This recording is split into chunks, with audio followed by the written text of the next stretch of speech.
Pasensya na po, ma'am. Pangako, babayaran ko kayo next week. Ano bang sinasabi mo dyan? Binayaran na kaya ng girlfriend mong renta? Po? Wala friend ko? Michael, nandito na ako! Hello po sa inyo. O sige, mukhang wala ka namang nasira.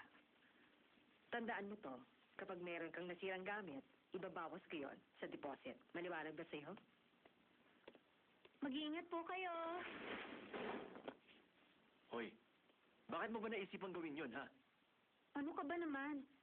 Hindi mo naman ako kailangang sigawan, Michael. Bakit ka ba kasi nakikialam, ha? Hoy! Ano bang sinasabi mo dyan?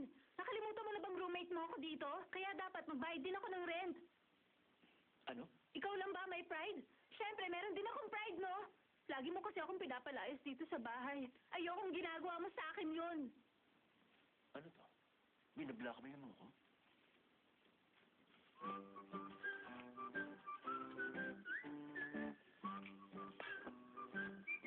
After 2 months, okay? Hindi pwede.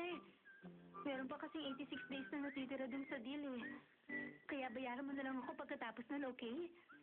Yay! Makakapunta na ako dito kahit anong oras ko gusto! Hindi ba sabi mo 4 to 10? Oo, hindi naman ako magiging pabigat sa'yo. Maglilinis ako dito, magluluto din ako. Okay?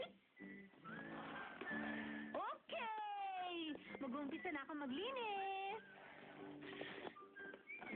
Michael, dali tingnan mo. Ang linis-linis, no?